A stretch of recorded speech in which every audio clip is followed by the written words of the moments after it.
My watch reads 6:30 in the morning. This old mechanical clock is the only one I trust. All those newfangled electronics my kids have got their hands on do nothing but lie. And so do they. I get out of bed, each movement accompanied by the familiar crunch of my joints. 78 years old is no joke.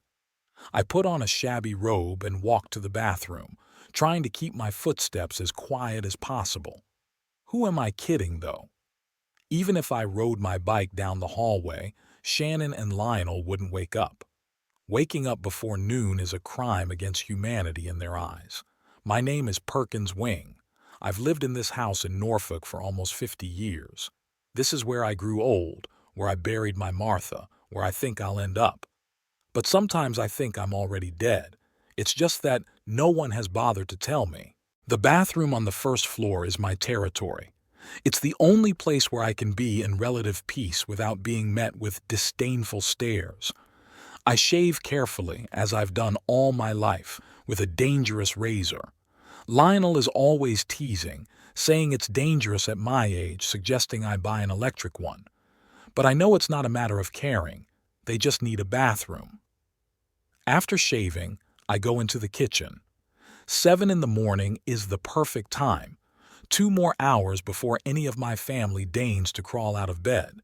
I make tea and make myself some toast and scrambled eggs. Last night I hid the bread and eggs behind the cereal cans. Otherwise, there would be no trace of them left by morning. Shannon and her husband Harrison constantly eat everything I buy without even thinking that it's my groceries, bought with my pension. The kitchen is a battlefield. I see mountains of unwashed dishes left over from the night before. Beer bottles are Lionel, my son, a cab driver and part-time regular at all the bars in Norfolk. The uneaten pizza leftovers are Shannon and Harrison, who never cook, only order food. Grease stains on the table, crumbs on the floor, a dirty microwave. I jerk in disgust, but I silently clean it all up. I always do. For as long as I can remember, I've always been a cleaner. My auto shop, where I've worked for 43 years, has always been in perfect order. Every tool in its place, every detail accounted for. Martha used to joke that I washed my hands more often than a surgeon. Maybe that's why my kids and I are so different. They grew up sloppy, irresponsible, and lazy, and I can't help but wonder where I went wrong. After breakfast, I go to my office, a small room next to the garage which I reclaimed years ago. Here I keep my treasures: tools, parts for the watches I repair for fun, old photo albums and documents. It's my sanctuary, though lately even it has ceased to be safe. As soon as I open the door, I notice something is wrong. My tools aren't laying out the way I left them. I always lay out screwdrivers by size, from smaller to larger. Now they're all jumbled up. Someone's been rummaging through here while I was gone. A muffled irritation rises inside, but I suppress it. After all, why make a scene? They're just screwdrivers. I sit down at the workbench and pick up the pocket watch I've been trying to restore for the past week. It's an antique that once belonged to my father. He was a railroad man who spent his life checking this watch. This clock is my anchor in reality. As long as I fix it, I exist. I am needed. At 10:30, I hear footsteps on the stairs. It's Shannon, my daughter. In her 47 years, she looks 55, the result of perpetual dissatisfaction with life and excessive dieting. A nurse by training, she's long since given up working, preferring to stay home and complain of back pain that no one can diagnose. "Good morning," I say as I leave the office. Shannon walks by, as if not noticing me. She goes into the kitchen, opens the refrigerator, and snorts unhappily. "There's nothing in there again. Dad, you went to the store yesterday." "I bought only what I needed," I reply, knowing that I am provoking a conflict, but I can't help myself. "My pension isn't enough to feed my family." "God, you're so stingy," she rolls her eyes. "Harrison and I can barely make ends meet, and you're sitting on your money like a dragon." I don't say anything. There's no point in reminding her that her husband owns an auto parts store and makes a decent living, or that they've been living in my house rent-free for 8 years, or that she bought a new $1,000 cell phone last month. All of these things I've said hundreds of times, and it's all drowned out in her outrage and accusations. Shannon pours herself a cup of coffee and retreats to the living room, turning the TV on full volume. I go back to my office. The day has started as usual. By noon, Lionel wakes up. My son, who is 52, looks like a shabby version of me when he was younger. Same cheekbones, same nose, but everything seems blurred by years of drinking and disappointment. He works as a cab driver, though with his skills he could have been an engineer. I suggested he go to school when he was younger. He refused, said he didn't want to work for pennies like me. Now he works for even less and drinks most of what he earns. "Hello, old man," he says as he passes by. He smells of booze and cigarettes. "Got anything to eat?" "Look in the refrigerator," I say. "But there's not much left." "Shit, you're always empty." He slams the fridge door angrily. "Shannon, do you have anything edible?" That's how they communicate, through me, but not with me. I'm invisible in my own house. I am ignored, bypassed, forgotten to ask if I want anything, if I need help. I am invisible, a ghost, an annoying nuisance, a reminder of the inevitability of old age. After lunch, when Lionel leaves for work and Shannon leaves for the store, I decide to check my bedroom. I have a strange feeling that something is wrong there too. And I'm right. My bedroom, like my office, is a place where everything has its place. I know where every single thing is. And now I see that the dresser drawer where I keep my papers is not fully closed. I distinctly remember closing it. I open it and realize that the papers have been rearranged. They are not in the order I put them in. My hands begin to shake, but not from fear, but from anger. I rummage through the drawer, making sure all the papers are there. Insurance, pension papers, bank statements, everything is there. But something is still wrong. I can feel it. Suddenly it hits me, and I check the secret pocket on the inside of the drawer. That's where I kept $500 for a rainy day. The money is gone. I sit down on the bed, feeling the blood rush to my face. Which one is it? Shannon, Lionel, or Harrison, who comes home later than everyone else and likes to check to see if everything's okay? This isn't the first time this has gone missing. A month ago, my cufflinks, Martha's 20th anniversary present to me, disappeared. Before that, an antique penknife disappeared. I thought I'd just forgotten where I'd put things. Now I realize it wasn't my memory. In the evening, Harrison comes in. Tall, thin, with a perpetually wary look in his eyes. He doesn't look like a typical auto parts dealer, too well-groomed, too reserved. We never got along. He always looked down on me like I was some redneck not worthy of his attention. And now he's living in my house, eating my food and probably stealing my money. "Good evening, Perkins," he says, hanging up his coat in the hallway. "How are you feeling?" "Fine," I answer briefly. "Anything wrong?" He looks at me with feigned concern. "You look worried." "I'm fine." I turn away and walk to the kitchen. Over dinner, which I'm making myself, no one else even offers to help, Shannon and Harrison are discussing their plans for the weekend. Lionel is still at work. He'll be back at midnight when everyone's asleep. "We're thinking of going to Virginia Beach for the weekend," Shannon says. Harrison booked a hotel room. "Good," I reply, wondering if they're going to use my stolen money to have fun. "Won't you be bored alone?" Harrison asks with the same fake concern. "No," I shake my head. "I'm used to being alone." They exchange glances that I can't decipher. Something is going on, something I don't know about. They're hiding something, planning something. I feel it with my whole being. After dinner, I return to my office and lock the door. Here, among my tools and my watch, I feel safe. Here I can think, remember, plan. I think of Martha, my wife who died 5 years ago. She was always a buffer between me and the children. She had a knack for smoothing things over, finding compromises. Without her, our family split into warring factions. The kids against me against the world. Where did I go wrong? When did I lose touch with my own children? Maybe I worked too hard? Maybe I was too strict? Or on the contrary, not strict enough? I remember Martha saying, "You give them everything they ask for, but you don't give them what they need." What did she mean?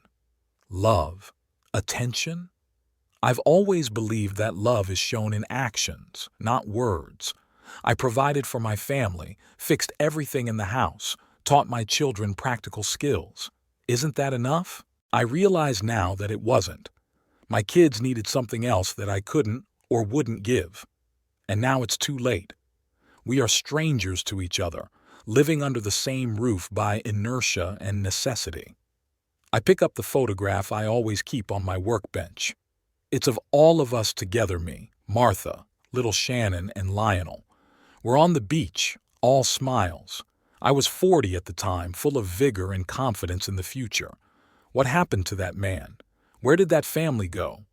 I put the picture away and go back to fixing my watch. It's the only thing that makes sense right now. Putting back together what's broken, rebuilding what once worked. If only it were that easy with family. Before I go to bed, I check the lock on my office door. From now on, I'll lock it every time I leave. I also decide to check the rest of my valuables. Tomorrow I will go to the bank and rent a safe deposit box. That's where I'll store everything that's really important to me. Lying in bed, I hear Lionel coming back. He doesn't try to be quiet, rattling around in the kitchen, turning on the TV. No one admonishes him. Shannon and Harrison have long since gotten used to his nightly returns. And me, I don't exist to them. My opinion doesn't matter. My requests are ignored. My presence barely noticed. I'm an invisible man in my own home. A ghost who is still here for some reason, even though he should have left long ago. But I'm still alive. And perhaps it's time to remind my children of that. Saturday. Shannon and Harrison left for Virginia Beach as planned. Lionel has yet to return from his night shift. The house is unaccustomedly quiet, and I savor this moment of peace as I sit on the porch with a cup of hot tea. The spring air is filled with the smell of the lilacs Martha planted along the fence years ago. Each year it blooms more lushly, as if drawing strength from the memories of its mistress. I leaf through the morning paper, one of the few pleasures I can still afford.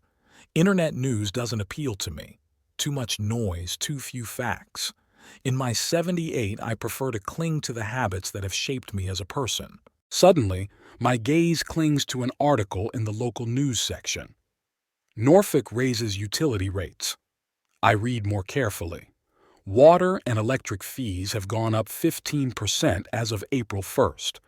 Oddly, I hadn't noticed the increase on my last few bills. I put the paper aside and go to the file drawer where I keep all the bills. The last bill I saw was dated February, but it's already May. Where are the bills for March and April? Shannon usually puts them on the hallway table, claiming she pays them out of her own money, so as not to bother me with such trivialities. I always objected to this, but she insisted it was her contribution to the household. Now I realize I should check to see if the bills are really paid. I decide to call the utility company. I find the number in the phone book, another archaic habit that my kids make fun of. I dial the number, introduce myself, and ask about the status of the bills. "Mr. Winge, you have 3 months outstanding on your account," the woman on the other end of the line says. "The total amount is $832. If payment is not made by May 15th, we will be forced to disconnect service." I feel the blood rush to my face. Shannon has been lying to me this whole time. She hasn't paid her bills even though I've given her money for utilities every month. "I'll pay it tonight," I say, trying to keep my voice calm. Hanging up the phone, I sit still, digesting the information. Shannon was lying to me. But why? Where did the money I gave her to pay the bills go? For their trip to Virginia Beach? Harrison's new clothes? For the endless trinkets she fills her room with? I decide to check the other bills. I call the gas heating company. Same story. 3 months in arrears. I call the internet provider. 2 months in arrears. Each time I promise to pay off the debt immediately. By midday, my head is buzzing with anger and frustration. My own children are stealing from me. They're not just taking my stuff, they're taking my money, cheating me, using my trust against myself. At that moment, I hear the front door slam. Lionel has returned. Judging by his shuffling gait, he's not in the best of health. He's probably been drinking all night after work again. I decide not to confront him now. He's no use to me in his condition. Instead, I take my jacket and go to the bank to withdraw money to pay my bills. Another surprise awaits me at the bank. When I ask for my account statement for the last 6 months, I see regular withdrawals of $500 that I didn't make. Every month, the day before my pension came in, someone withdrew that amount, and I know exactly who. Can you tell me who was making these withdrawals? I'm asking the manager. According to our records, it was you, Mr. Winge, using your card and PIN, she replies, looking at me with a slight suspicion. I nod, not wanting to explain that I never made those withdrawals, that my son must have found my card and recognized the PIN, that he is stealing from his own father. After the bank, I go to the utility office and pay all the debts. Then I pay for gas and internet. In total, I spend almost $2,000, a significant portion of my savings. But I feel no relief, only a deafening, dull ache somewhere in my chest. I get home by 3 o'clock. Lionel is still asleep. The house is silent, and I decide to take a moment to think about the situation. I go into the kitchen, make myself some tea, and sit down at the table. What do I know for sure? My children are stealing my money. They don't pay for utilities even though they take money from me to do so. They go through my things, taking what they like. They treat me like I'm invisible, like a nuisance they have to put up with. But why? What have I done to deserve this attitude? I've always been a good father, worked hard to provide for my family, never drank, never laid a hand on the kids, never cheated on Martha. I educated them, taught them everything I know, and this is how they repay me. My thoughts are interrupted by the sound of footsteps. Lionel comes into the kitchen looking all bruised and gaunt. "Hey, Dad," he says, pouring himself a cup of coffee. "Why are you so glum?" I look at my son, the man I once held in my arms, taught to ride a bike, comforted after the first heartbreak. Now I'm faced with a stranger, a thief, an alcoholic, and I feel unbearably sad. "Nothing," I reply. "I'm just tired." "What do you have to be tired of?" he snorts. "Sitting at home all day, doing nothing." I don't answer. There's no point in starting this conversation now. I'm not ready yet, not strategized. Instead, I decide to keep watching, gather more information. "Are Shannon and Harrison coming back tomorrow?" I ask. "Yeah, tonight," Lionel nods. "They're having a blast, judging by the pictures on Instagram." I nod as if I know what Instagram is and go to my office. There I lock the door and sit down at the workbench. Working on the clock has always helped me think. In the evening, when Lionel leaves for work, I decide to look around his room. I know it's an invasion of privacy, but after everything I've learned, I feel I have the right to do so. Besides, it's my house. Lionel's room looks like a tornado went through it. Clothes are strewn across the floor. Empty beer bottles line the walls, dirty plates of food on the table. The smell is so strong that I want to open the window immediately. I look around, not sure what I'm looking for. Proof of his theft? I don't need it. I already know he's guilty. Maybe I just want to understand what's going on in his life, what's brought him to this state. I notice a stack of envelopes on the bedside table. I take the top one. It's a bank statement. It's not my bank. It's someone else's. I open it and see an impressive amount of money in the account, over $30,000. I'm surprised. Where does Lionel get that kind of money? He's barely making ends meet, always asking me for a payday loan. I go through the rest of the envelopes and find several more statements, all with impressive amounts. I also find receipts for money transfers to somewhere overseas, the Cayman Islands. I'm no financial expert, but even I know it's offshore. Why would Lionel need an offshore account? I put all the documents back in their place and leave the room, feeling even more confused than before. What's going on in my family? Who are these people living under my roof? In the evening, I can't sleep. I toss and turn in bed, going over in my head everything I've learned during the day. My kids are stealing from me. They have some secret accounts I don't know about. They lie to me, ignore me, use me. And I don't understand why. Toward morning, I finally fall asleep, but my sleep is restless, full of nightmares. I dream that I'm standing in the middle of an empty house, calling for my children, but no one answers. I go from room to room, but everywhere is empty. Then I realize that the house isn't just empty, it's abandoned. The wallpaper is peeling off the walls, the floor is rotten, water is dripping from the ceiling. And I hear voices behind the wall, laughter. It's my children laughing at me. I wake up in a cold sweat. It's light outside the window. It's Sunday. Shannon and Harrison are coming back today. I should be ready for the confrontation, but I don't know how to start it yet. After breakfast, I decide to go to the garage and rummage through some old tools. It's always helped me calm down.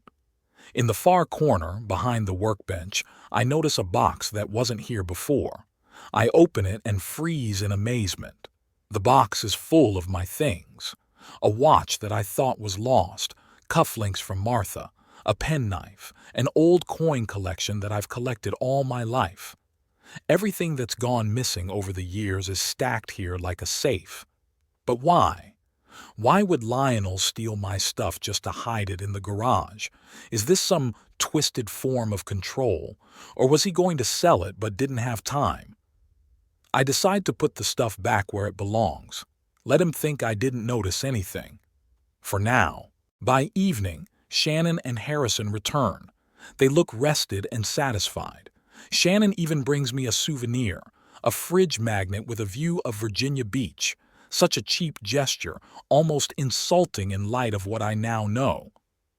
"How was the trip?" I ask, trying to sound interested. "Great," Shannon exclaims. "The hotel was amazing, right on the beach, and the restaurant. Dad, you should have seen the lobsters." I nod, thinking about how many utilities could be covered by the cost of those lobsters. "Very happy for you," I say, and retire to my room.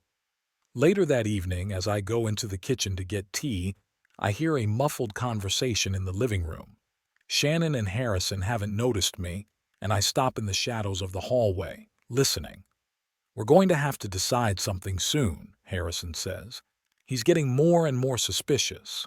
"I know," Shannon replies, "but it's not time yet. We have to wait until all the paperwork's ready." "What paperwork?" "Just send him to a nursing home and be done with it." I freeze, afraid to move so as not to reveal my presence.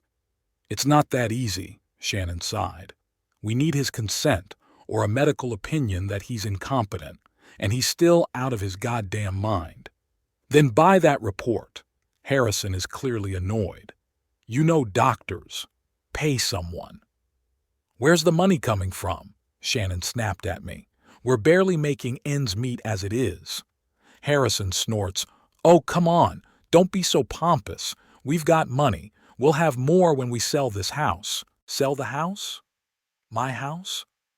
I can feel the ground slipping from under my feet. They're planning to put me in a nursing home and sell my house. The house I built with my own hands, where I lived my whole life, where I buried my wife. They want to take away everything I have. "Either way," Shannon continues, "we need to proceed with caution. If he realizes what we're planning, he might rewrite the will. After all, the house is in his name." "What about Lionel?" Harrison asks. "Does he know?" "Of course," Shannon replies. "He'll get his share when we sell the house. In the meantime, he can keep withdrawing money from his father's account. He's good at it. The old man hasn't even noticed. I can't listen to anymore. I quietly go back to my room, close the door, and sit on the bed. I'm shaking with anger and resentment. My own children are planning to get rid of me like I'm junk. They are stealing my money, lying to my face, preparing the ground for my banishment from my own home. Suddenly, all the pieces of the puzzle fit together. Lionel steals my money and transfers it into secret accounts, preparing for the moment when they sell the house. Shannon and Harrison don't pay utilities, racking up debt, perhaps hoping that a blackout or water outage will make me agree to move into a nursing home. They went through my papers, looking for house deeds, wills, bank statements. All this time I thought I had just become invisible to my children. But the truth is much scarier. They see me very well. They see me as an obstacle, as a problem to be solved, an asset that can be converted into money. I lie awake all night thinking about what to do next. By morning, the decision is made. I will act. I will not let my children rob me of my home and my dignity. I will not be the uncomplaining victim of their greed. The first thing I'll do is go to the bank and close my account. Then I'll get a good lawyer. Martha always said, "Trust but verify." I've trusted for too long. Now it's time to check. At dawn, I get up, get dressed, and leave the house without breakfast. No one notices me leaving. Everyone is still asleep. I walk down the street, breathing in the fresh morning air, feeling determination fill me with every step. Morning Norfolk greeted me with a chill and fog drifting over the deserted streets. I walked to the bank, feeling each step painful in my knees, but that physical pain was nothing compared to the pain that plagued my soul. 78 years of life, and this is what I had come to, betrayed by my own children, whom I had raised, loved, and for whom I had built a future. The bank opened at 9, and I had another half hour. I went to a small cafe across the street and ordered coffee and scrambled eggs. An elderly waitress, about my age, smiled at me understandingly, as if she recognized in my eyes a reflection of her fate. "Rough morning, sir?" she asked, pouring coffee. "A hard life," I replied, and she nodded understandingly, not demanding an explanation. At 9:05, I was already sitting in front of the bank manager, a young man named Bradley Tuff, with impeccably styled hair and a look of polite indifference. "What can I do for you, Mr. Wedge?" "I want to close my account and transfer all my money to a new one," I said firmly, "and I want only me to have access to that account. No extra cards, no power of attorney, nothing." Bradley raised his eyebrows slightly but maintained his professional equanimity. "Of course, sir. May I ask the reason?" "Family emergency," I answered dryly, "and I need a statement of all transactions for the last year, every withdrawal, every transfer." While Bradley did the paperwork, I pondered the next steps. Closing the account is just the beginning. I need a lawyer who specializes in family law and real estate, and I need to check all the paperwork on the house, making sure I still own it outright.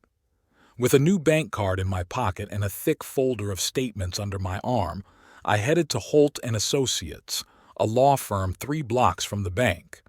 I wasn't familiar with them, but the sign looked solid, and the window listed services including real estate and probate law. I was received by Jet Holt himself, a reserved man in his 60s with a shrewd eye and a neatly trimmed gray beard. I outlined the situation to him, without concealing details or embellishing the facts. He listened attentively, making notes in his notebook, occasionally asking clarifying questions. "Mr. Winge," he said at last, "your situation, unfortunately, is not unique. I've encountered similar cases more than once. The good news is that the law is on your side. The house belongs to you, and no one can force you to leave it or go to a nursing home against your will." "And the bad news?" I asked. "The bad news is that your kids probably won't stop. If they're willing to go that far, they may try to challenge your legal capacity, especially if your daughter has connections in medical circles." I nodded. That was exactly what I had feared. What do you suggest? Offense is the best defense, Holt replied. I suggest preparing eviction notices for your children. You, as the owner, have the right to decide who will live in your house. At the same time, we can update your will to protect your assets. How long will that take?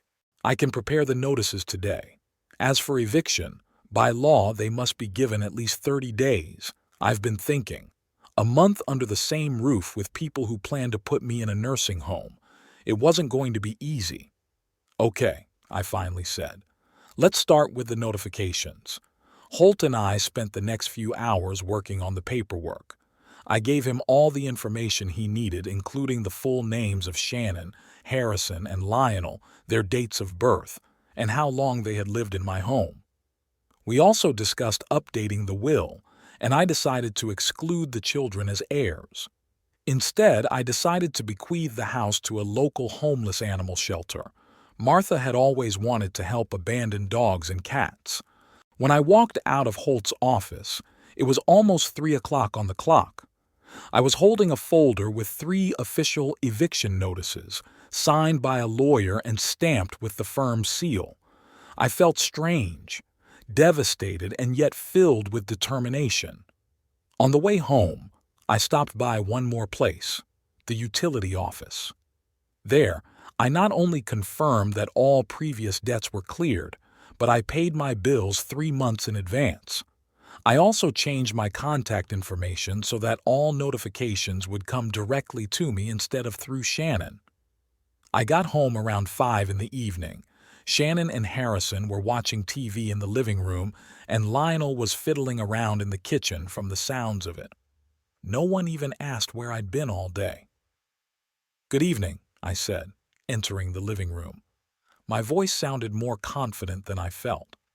"I need to talk to you. All of you." Shannon reluctantly pulled herself away from the screen. "About what, Dad? We're actually watching a movie." "It's important," I insisted. "Lionel," I called out to my son, "come here, please." Something in my tone made them wary. Harrison turned off the TV, and Lionel came out of the kitchen wiping his hands on his jeans. "What's up, man?" he asked, sinking into a chair. I remained standing, looking down at them. It gave me a small but psychological advantage. "I paid all the utility bills yesterday," I began, "all the arrears for the last 3 months." Shannon visibly tensed, but quickly pulled herself together. "What are you talking about, Dad? I told you I was paying them." "You lied," I replied calmly. "The bills hadn't been paid since February. We were threatened with disconnection of all services in a week." "There must be some mistake," Harrison interjected. "Shannon always pays on time." "There's no mistake," I shook my head. "I personally talked to representatives of all services, and that's not the only thing I learned." I turned to Lionel. "You withdrew $500 from my account every month before the pension came in. And don't deny it, I have all the statements." Lionel turned pale, but immediately went on the offensive. "You gave me the card. You said I could take money when I needed it." "I never said any such thing," I countered. "And we both know it." There was a long pause. I watched them exchange glances, silently deciding how to proceed. Finally, Shannon straightened up on the couch. "Okay, Dad, there may have been some misunderstanding about paying the bills. I'll fix it. And Lionel will pay you back, won't you, Lionel?" Lionel mumbled something unintelligible. "But it's not just that," I continued. "I also know about your plans to send me to a nursing home." Now, Shannon was pale too. Harrison, on the other hand, was blushing, his neck blotchy. "Who told you that?" Shannon was outraged. "It's absurd." "I heard your conversation last night," I said. "Every last word. About how you're going to buy my medical certificate of incapacity. About how you plan to sell my house and split the money." There was an oppressive silence. I could see them frantically thinking about their next words, trying to find a way out of the situation. "Dad," Shannon finally said, her voice soft, almost caring. "You misunderstood. We did discuss the nursing home, but only because we're worried about you. You live alone in that big house." "I don't live alone," I interrupted. "You all live here, on my property, using my electricity, my water, my internet. You eat my food, spend my money, and yet you're planning to get rid of me." "Dad, you're exaggerating," Lionel interjected. "No one is planning to get rid of you. You're our father, and we love you." Those words, spoken with false sincerity, were the last straw. "Love you?" I couldn't hold back a bitter laugh. "You ignore me, steal from me, lie to my face. Is that what you call love?" "Listen, old man." Harrison rose from the couch, his voice hard.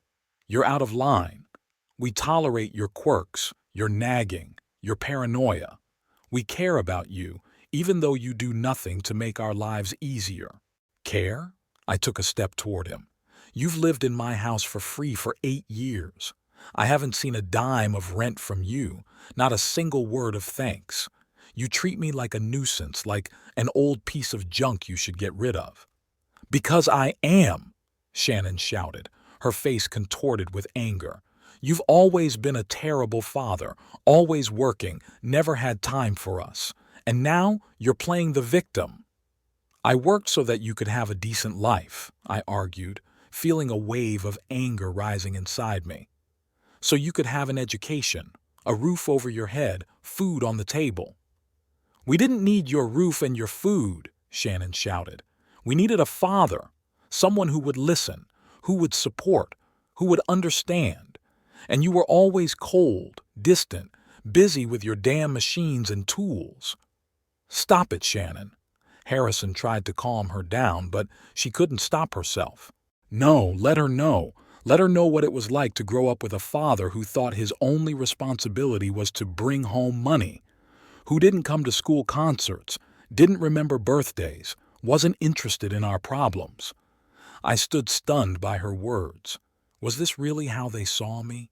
Cold, aloof, incapable of love? I remembered all those evenings when I'd come home from work late, tired, and had no energy left for anything but eating and falling into bed.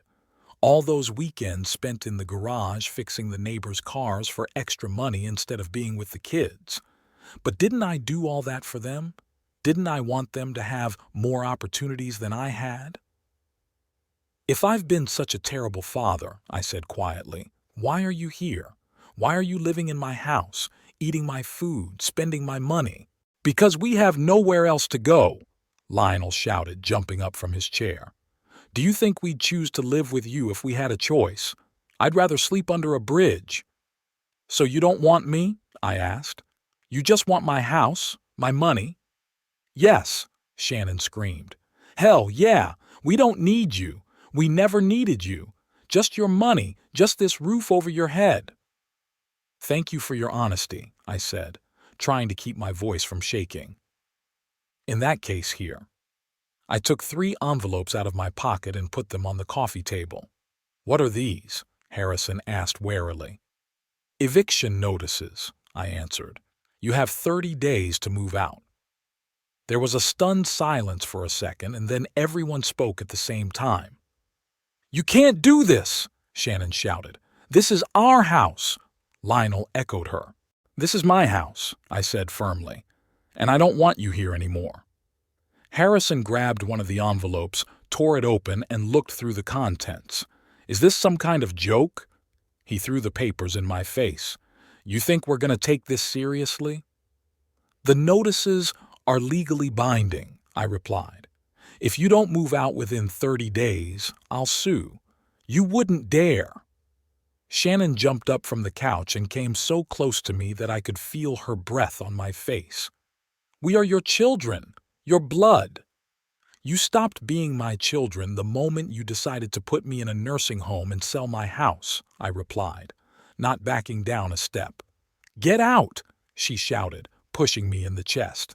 "Get out of this room, you miserable, worthless old man. No one ever loved you, not even your mother only tolerated you." Her words hurt more than any physical shove. Martha, did she just put up with me all these years? "Get out!" Lionel was shouting now. "We don't need you anymore. Thank you for everything. Now get out!" They were pushing me out of the room, yelling, insulting me. Harrison stood back, his face contorted with contempt. "You'll regret this, old man," he said quietly, so only I could hear. "You're going to regret it." I walked out of the living room, feeling my knees shake. Behind me, I could hear their voices, angry, indignant, frightened. They didn't believe I would actually evict them. They thought it was a bluff, a last desperate attempt by the old man to maintain control. But I wasn't bluffing. The notices were real, legally binding. They had 30 days to find a new place to live, and I wasn't about to back down. In my room, I sat on my bed, suddenly feeling terribly tired. The events of the day, the emotional confrontation, all of it had taken the last of my strength. But I knew I had done the right thing. For the first time in years, I acted decisively in defense of myself and my possessions. I could hear them continuing to shout in the living room, discussing the situation, planning a response. They were probably already calling lawyers, looking for loopholes in the law, trying to find a way to stay in the house, or worse, get me declared incompetent. But I had the advantage of the surprise factor. They didn't expect me to know their plans. They didn't expect the quiet, uncomplaining old man to suddenly fight back. And they certainly didn't expect me to take legal steps to evict them. I took Jet Holt's business card out of my pocket and put it on the bedside table. I'll go to see him again tomorrow to discuss the next steps. I have to be prepared for the kids not to give up without a fight. The sound of breaking glass came from the living room, followed by more screaming. They were losing control, and that was a good sign. In anger, people make mistakes, say and do things they regret. And I needed their mistakes, their rash actions that would only strengthen my position. I lay down on the bed without undressing and closed my eyes. For the first time in a long time, I felt something akin to contentment. I was finally taking control of my life. Even though it was painful, even though it meant a final break with my children, it was my choice, my decision. The last bill had been paid. Now a new stage of my life was beginning, a life without constant fear, without humiliation, without silent patience of betrayal from the closest people. It began to rain outside, its drops drumming on the roof as a rhythmic reminder that life goes on, no matter what. And my life would go on too, albeit lonely, albeit filled with the bitterness of betrayal, but it would be my life, and I would live it by my own rules. There was a knock at the door, sharply, aggressively. I didn't answer it. They could scream, threaten, plead, but I wasn't going to listen to any more of their lies. The eviction notices were on the table in the living room, and no words could change that fact. I woke up before dawn, when the first rays of sunlight were just beginning to peek through the slits in the blinds. The night was restless. I was awakened by the slightest noise, fearing that the children might do something against me. After midnight, however, the house was quiet. They had probably retired to their rooms to think about what had happened and to plan what to do next. Carefully, trying not to creak the floorboards, I got out of bed and went to the window. Outside, Norfolk was slowly waking up. Sparse cars passing by, early birds hurrying to work, a newspaper delivery man on a bicycle tossing packages onto the front porch of every house. An ordinary morning in the suburbs. Who would have thought that behind the facade of this neat two-story house, such drama unfolded? I quickly washed and shaved and put on my best suit, a dark blue, a little worn at the elbows, but still decent. I'd worn it to Martha's funeral and had only taken it out of the closet a few times since. Today was a special day, the day I would finally bring this painful phase of my life to a close. At 7:30, I left the house without eating breakfast. I had no appetite, and the kitchen seemed like a war zone that was best left alone. On the way to the bus stop, I called Jet Holt from a payphone, another old-fashioned habit of mine, not trusting cell phones. "Mr. Holt, good morning. This is Perkins Winge." "Good morning, Mr. Wedge. You're early today." "Yesterday I served the eviction notices as we planned," I said. lowering my voice even though no one was around. The reaction was violent. I didn't doubt it, Holt replied.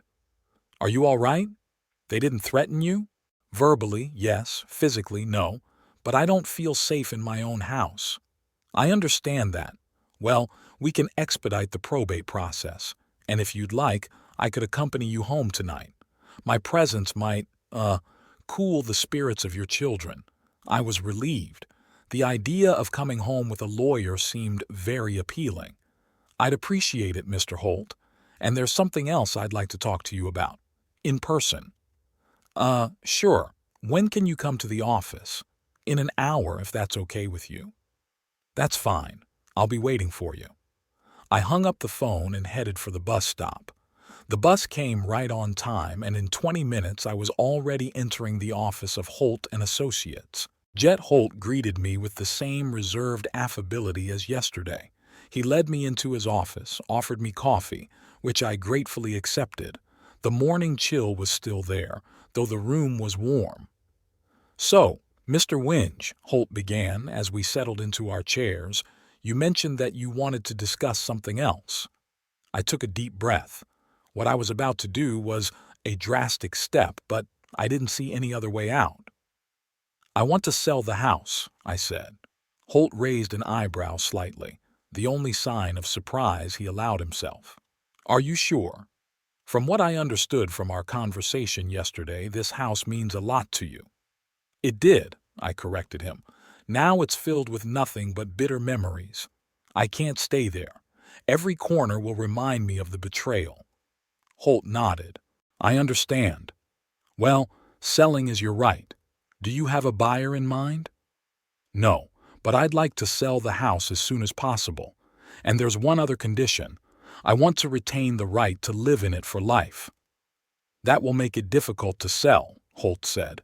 Not many buyers will agree to such conditions. I understand, but I'm not ready to move immediately. I need time to find a suitable place to live. Holt thought for a moment. There is one option, he said at last. I have a client, River Hill Development. They're buying up property in your neighborhood for a big project. They might be interested in your house, even if it's for life. The land is more important to them than the house. Sounds reasonable, I nodded. What do I need to start the process? I can call them right now, Holt suggested. If they're interested, we can set up a meeting for today. The sooner the better, I agreed. Holt dialed the number and briefly outlined the situation to his contact in River Hill.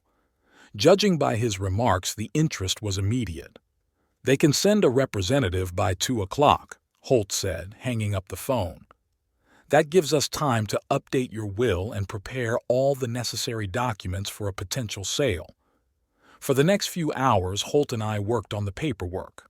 I officially excluded Shannon and Lionel as heirs, instead naming the homeless animal shelter as the sole beneficiary. We also prepared a pre-sale agreement that included a clause for me to live in the house for life. At 2 o'clock, a River Hill representative arrived, an energetic woman in her 40s named Willow Blood. She quickly went through the paperwork, asked a few questions about the condition of the house and location, and then made an offer that exceeded my expectations. $450,000, including your lifetime residency, she said. That's below market value, given your condition, but I think it's a fair price. I looked at Holt, who nodded slightly. I agree, I said. Great, Willow smiled. I'll prepare all the necessary paperwork and contact Mr. Holt as soon as possible. If everything goes smoothly, we should be able to close the deal next week. After she left, I turned to Holt. There's something else, I said. The money from the sale. I want to donate it to a charity, the same one that's in the will. Holt looked at me with some surprise. Are you sure? It's a considerable sum, which could provide you with a comfortable life. I have a pension, I answered, and a small savings. I have enough. And this money, I don't want the children to think they can get it somehow. I want them to know they won't get a house or money. Never. Holt nodded. I understand. I'll prepare all the necessary documents. And now, He looked at his watch. "I think it's time for us to visit your children." We left the office at 3 o'clock. Holt drove his black Lincoln with confidence, but not in a hurry. We didn't talk much on the way. Each of us was absorbed in his own thoughts. I thought about how Shannon and Lionel would react when they found out that I was not only evicting them, but disinheriting them and selling the house. Would that be too harsh? It might be. But wasn't it cruel to plan to send me to a nursing home against my will? Wasn't it cruel to steal my money, to lie to my face, to ignore me in my own home? As we pulled up to the house, I noticed Harrison's car was parked in the driveway. So he's not at work. They're probably all gathered to discuss how to counter my actions. "Ready?" Holt asked, turning off the engine. I nodded, feeling my heart pounding in my chest. Was I ready? No, but there was no retreat. We walked up to the porch and I pulled out my keys. But before I could put the key in the lock, the door swung open. Harrison was standing there, his face tense. "Finally," he said. "Who's this?" "Jet Holt," my lawyer introduced himself. "Mr. Wedge's lawyer." Harrison gave him a cold look. "Come on in. Everyone's waiting." We went into the living room where Shannon and Lionel were sitting on the couch. They didn't look well, pale, with circles under their eyes. They must have had a sleepless night, too. "Hello," said Holt. "I represent Mr. Winge in matters concerning his estate and inheritance." "We don't need formalities," Shannon said. "Dad, did you really bring a lawyer? We're family. We can work this out amongst ourselves." "Not anymore," I replied. "After what you were planning to do, we're not family anymore." "Dad, listen," Lionel intervened. "We overreacted last night. We said something we didn't mean. You know how it is in the heat of an argument." "I know," I nodded. "In the heat of a quarrel, people often tell truths they wouldn't normally tell." Holt coughed. "If I may, I'd like to clarify the legal side of the matter," he said, pulling a folder of documents out of his briefcase. "Mr. Winge has served you with eviction notices that are in full compliance with the law. You have 30 days to vacate the premises." "We're not going anywhere," Harrison said. "This house is our home. We've lived here for years." "As guests," Holt retorted. "The house belongs exclusively to Mr. Wedge. Here are the documents that prove his ownership." He laid copies of the deeds on the table. Shannon grabbed them and looked them over quickly. "Okay," she said, setting the papers aside. "Let's say you own the house, Dad, but we're your kids. You can't just throw us out on the street." "I can," I replied, "and I will, but that's not all. Mr. Holt, please continue." Holt pulled out another document. "A month ago, Mr. Winge updated his will. The new version excludes his children, Shannon Frith and Lionel Winge. New Hope Animal Shelter, a homeless animal shelter, was designated as the sole beneficiary." A heavy silence hung in the room. Lionel turned even paler, and Shannon clenched her fists so white her knuckles turned white. "You can't do this," she whispered. It's not fair." "Is it fair to steal money from your own father?" I asked. "Is it fair to not pay your bills while living in someone else's house? Is it fair to plan to send a person to a nursing home against their will?" "We've already explained," Harrison interjected. "It was a misunderstanding. We never planned—" "No more lies." I raised my voice. "I heard your conversation, every word. Buy a medical report. Send him to a nursing home. Sell the house and split the money. Every word. Every goddamn word. A word." Shannon covered her face with her hands. Lionel lowered his head. Only Harrison stood straight, his face nothing but cold fury. "And that's not all," I continued, nodding to Holt. He pulled out the last document. "Today, Mr. Winge entered into a tentative agreement to sell the house to River Hill Development. The deal will close within a week. Mr. Wing retains the right to live in the house for life, but the developer will be the new owner." "What?" Shannon looked up, her eyes filled with tears. "You sold the house?" Our house? My house, I corrected. And yes, I sold it. For $450,000. Jesus, Lionel exhaled. Dad, why? We could have made an arrangement. I don't want to make any more arrangements with you, I said. You've lost my trust. Forever. Okay. Harrison held up his hands in a conciliatory gesture. Let's say you sold the house. But the money, that's a fortune. You could have bought yourself an apartment and split the rest between the kids. That would be fair. I shook my head. You don't get it yet. I'm transferring all the money from the sale to a charity. The same one listed in the will. The animal shelter. There was dead silence for a second, and then Shannon laughed hysterically. Homeless animals? You're giving almost $500,000 to dogs and cats? Instead of your own kids? At least they'll be grateful, I replied, which is something that can't be said for you. Shannon jumped up from the couch and rushed toward me, but Holt stepped between us. Mrs. Frith, I wouldn't recommend that you do anything that could be construed as assault, he said calmly. It will only make your situation worse. What situation? She shouted. We don't have a situation. We have nothing. That selfish old bastard has robbed us of everything. Our home, our inheritance, our future. Shannon, calm down. Lionel tried to pull his sister away, but she lashed out. No, I will not be calm. He can't do this to us. He can't just wipe out all those years. You're the one who crossed them out, I said quietly. With your actions, your attitudes, your plans. We are your children. Shannon dropped to her knees, her voice trembling. Daddy, please. We made a mistake, we admit it, but don't punish us so harshly. Please. I looked at my daughter, a 47-year-old woman kneeling before me, and felt nothing. No pity, no anger, no satisfaction, only fatigue. Stand up, Shannon, I said. This is humiliating. I'm not getting up until you promise to call this whole thing off, she sobbed. Please, Daddy, we're your family. I don't have a family anymore, I replied. The decision has been made and is not subject to revision. Shannon lifted her crying face. This is all about Mom, isn't it?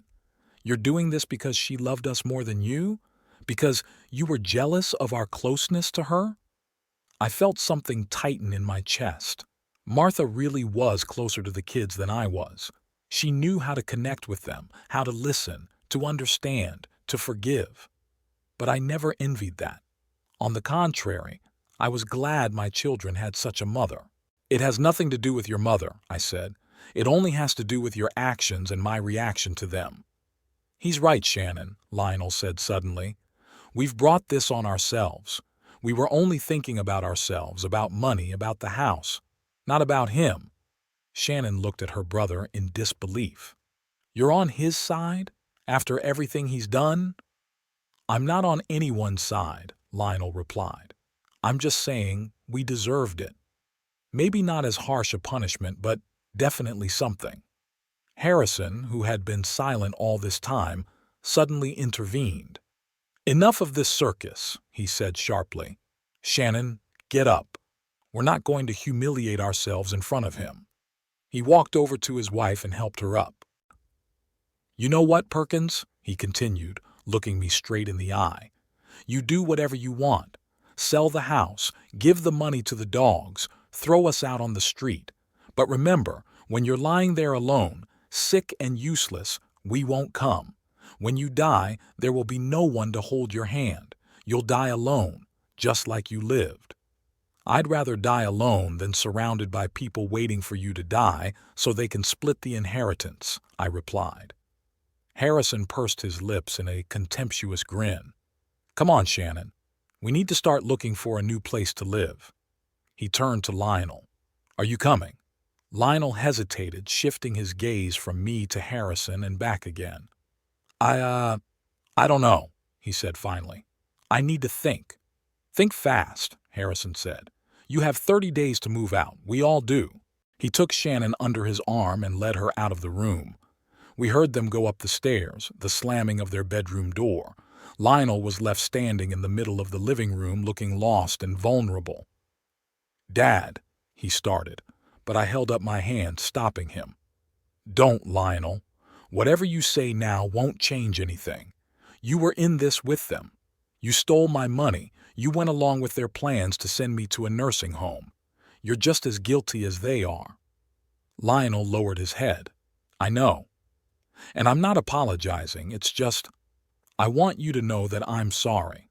Not for what you found out, but for what we did." He left the room too, and Holt and I were alone. "Well," said Holt, gathering the documents back into his briefcase, "it went about as well as I expected." "Do you often come across situations like this?" I asked. "More often than I'd like," he answered. "Family conflicts over inheritances are the most painful, but you handled yourself with dignity, Mr. Winge, and if I may offer a personal opinion, you did the right thing." I nodded, not sure I agreed with him. Had I done the right thing, or merely vindictive? Had I been too cruel to my own children, whatever they were? But then I remembered their plans, their lies, their neglect, their years of using me, and the doubts receded. No, I hadn't been too cruel. I had been fair. I had given them what they deserved. "What now?" I asked Holt. "Now we wait," he answered. "We wait for River Hill to get the paperwork ready for the sale. We wait for your kids to find a new place and move out. We wait for things to settle down." I nodded, waiting. I knew how to do that. I'd waited all my life for better times, for recognition from my children, for peace in my old age. Now I would wait for a new beginning, a life without betrayal, without disappointment, without the bitterness of unfulfilled hopes. Holt left around 6 in the evening, promising to contact me as soon as the documents for the sale of the house were ready. I was alone in the living room, listening to the sounds in the house. The muffled voices of Shannon and Harrison were coming from upstairs, apparently arguing about something. Not a sound came from Lionel's room. I sat in my favorite chair, looking at the familiar walls, at the pictures on the mantelpiece, at the shabby rug Martha had chosen, and thought about how soon it would all be mine. The house I loved so much would be taken over by developers. Maybe they'll tear it down and build something new and modern in its place. A piece of history will disappear, a piece of my life. But maybe that's the way it should be. Maybe it's time to let go of the past, with all its joys and sorrows, to start a new chapter, even if it's a short one. I got up from my chair and went into the kitchen. For the first time in a long time, I felt like eating. For the first time in a long time, I felt free. The 30 days flew by like a blink of an eye. They were strange days, filled with heavy silences, roundabouts in the hallways, occasional encounters in the kitchen, accompanied by tense glances and reserved nods. My children and I lived in the same house, but it was as if we were in parallel worlds, intersecting only out of necessity. Shannon and Harrison were the first to find a new place to live, a small apartment on the east side of Norfolk. They moved out on the 25th day without saying goodbye.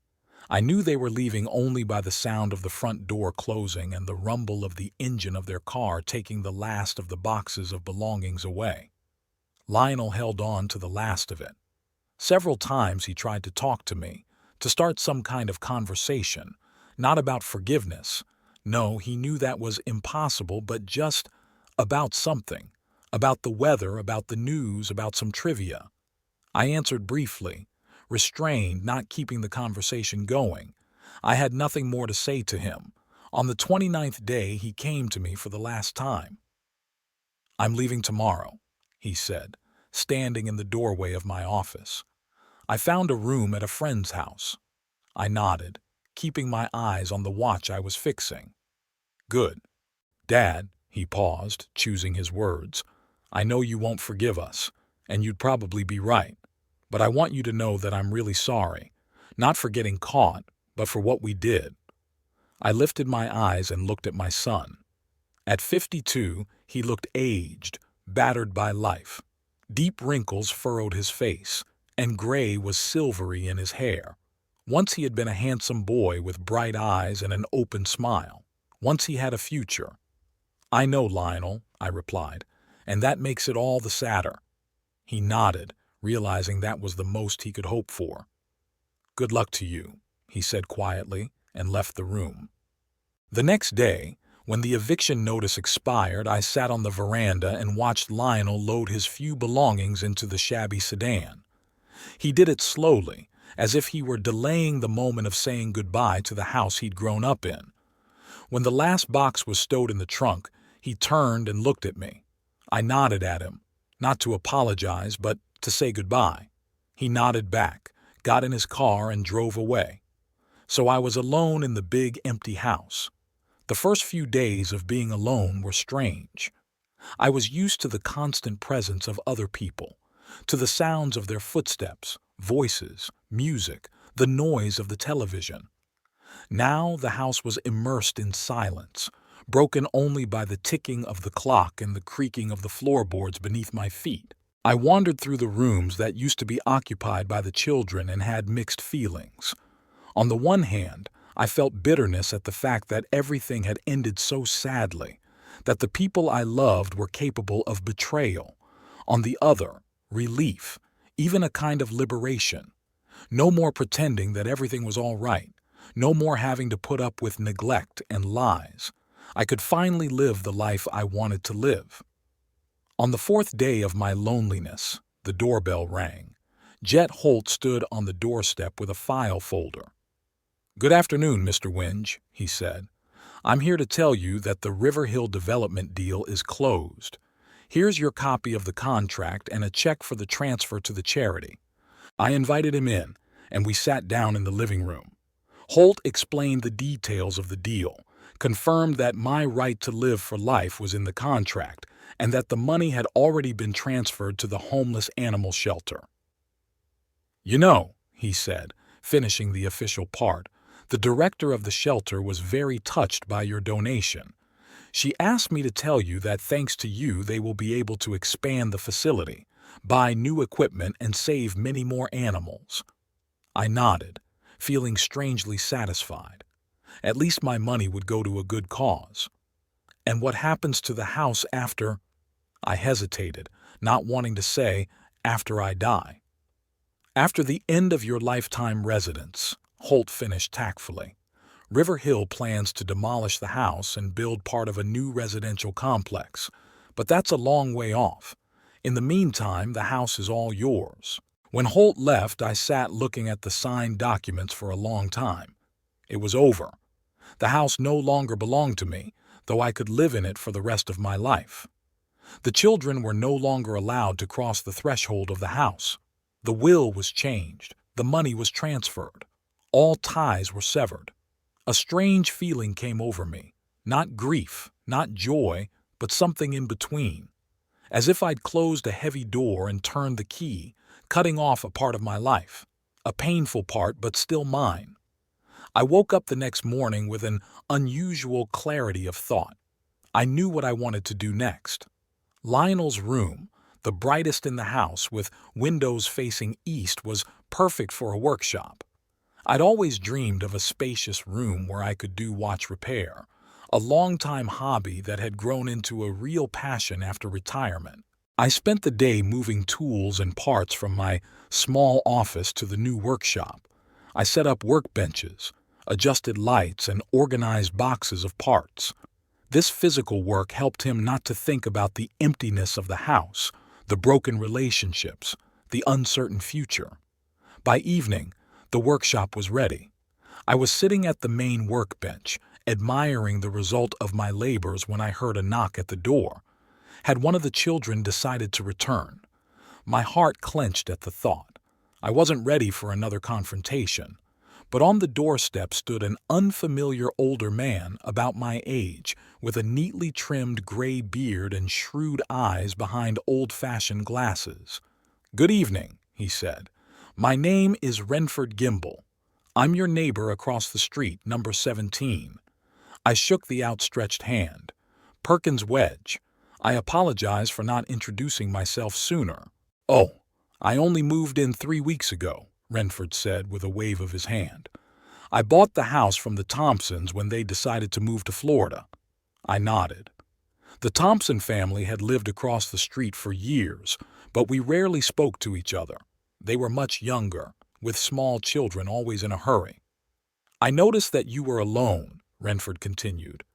"I thought perhaps you could use some company at dinner. I made lasagna, too much for one person." I hesitated.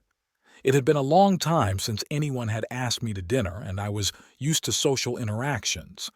But there was something about this man that appealed to me, maybe his directness, maybe his quiet confidence. "It would be my pleasure," I finally replied. "Give me a minute to clean up." Renford's house was the opposite of mine, bright, modern, minimalist. Bookshelves took up an entire wall in the living room, and in the corner stood an antique record player with a collection of vinyl records. "Do you like music?" I asked, looking at the spines of the records. "Jazz, mostly," Renford answered, setting the lasagna on the table. "But there's some classical and 60s rock and roll. And you?" "Honestly, I haven't listened to music in a long time," I admitted. "I used to love Frank Sinatra and Nat King Cole." "Oh, I have both!" Renford cheered up. "Let's listen to them at dinner." So, to the sound of Sinatra singing "My Way," we ate lasagna, which turned out to be excellent, and talked. Renford was a retired literature professor, having moved to Norfolk after his wife died to be closer to his brother, his only remaining relative. "And your family?" he asked as we moved on to dessert, an apple pie bought at the bakery on the corner. I hesitated, not knowing how much to tell. "It's a complicated story," I finally answered. "I have 2 kids, but we don't talk anymore." Renford nodded, not showing surprise or curiosity. "Family relationships can often be difficult," he said, "especially as we get older, when everyone goes their own way." His tact and understanding were comforting, and I suddenly told him the whole story, the children's neglect, their plans to send me to a nursing home, my decision to evict them and sell the house. Renford listened attentively, neither interrupting nor judging. "You were harsh but fair," he said when I finished. "Betrayal by loved ones is the most painful wound, and you don't always have to turn the other cheek." His words were strangely comforting. For the first time in a long time, I didn't feel the need to justify my decision, to explain or defend it. When I got home around 11 p.m., I felt different, not so alone, not so lost. It was as if this unexpected dinner with a stranger who had become almost a friend in one evening had opened some kind of door to a new life. The next day, I started working in my new workshop. I had accumulated several antique clocks in need of repair. Some I had bought at flea markets, others were given to me by acquaintances who knew of my hobby. Each clock was a challenge for me, a mystery to be solved. Why did they stop? What broke in their mechanism? How to bring it back to life? Working with the clock calmed me, gave me a sense of control and satisfaction. Each repaired part, each restored movement of the gears brought a small victory.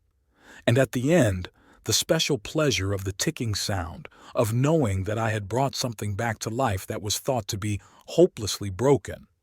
A week later, Renford invited me to dinner again, and a few days later we went together to a flea market in a neighboring town. He was looking for rare books. I was looking for antique clocks and parts.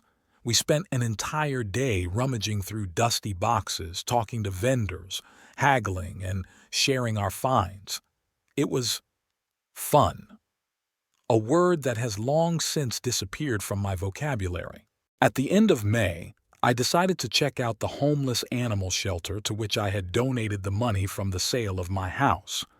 It was a small building on the outskirts of town, with a spacious yard where the dogs could run and play. The director of the shelter, an energetic middle-aged woman named Dorothea Crouch, greeted me with genuine joy. "Mr. Wedge, I can finally thank you in person." She shook my hand with such enthusiasm that I feared for my old bones. "Your donation is a real miracle for us. We have already started renovating and expanding the premises. Would you like to see it?" She took me around the shelter, showing me the improvements already made and the plans for the future. Dozens of dogs and cats, from tiny puppies to graying old dogs, lived in enclosures and cages. They all looked at us with hopeful eyes, wagging their tails, meowing, trying to get our attention. "Are these all waiting for new owners?" I asked, stopping at an enclosure with an elderly mongrel whose face was half gray. "Most of them are," Dorothea answered. "But some, especially the old ones or those with health problems, are rarely taken away. They usually stay with us until the end." I looked at the old dog, and he looked at me. There was a wisdom and patience in his eyes that only comes with age and experience. He reminded me of myself. "And this one?" I asked, nodding at the dog. "Does anyone want him?" Dorothea shook her head. "That's Brutus. He's about 12 years old, which is old for a dog his size. He has arthritis and heart problems. Those rarely find a new home," I wondered. My house was empty and quiet now, too empty and too quiet. "I could take it," I said, surprised at my own words. Dorothea looked at me doubtfully. "Are you sure? He requires special care, regular vet visits, a special diet." "I have enough time and energy to take care of him," I answered. And we seemed to understand each other. So Brutus appeared in my life, a calm, sedate dog with a graying muzzle and wise eyes. He did not demand a lot of attention, did not make noise, did not create problems. He was just there, lying at my feet when I was working on the clock, basking in the sun on the veranda, snoring quietly at night by my bed. With Brutus's arrival, the house no longer seemed empty.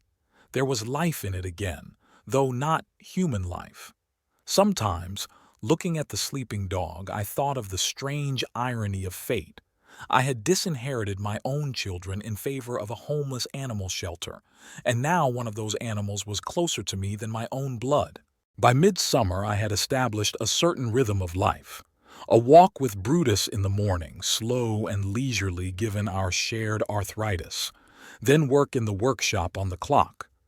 In the afternoon, reading the books Renford had lent me, or the new issue of the antique watch magazine to which I subscribed.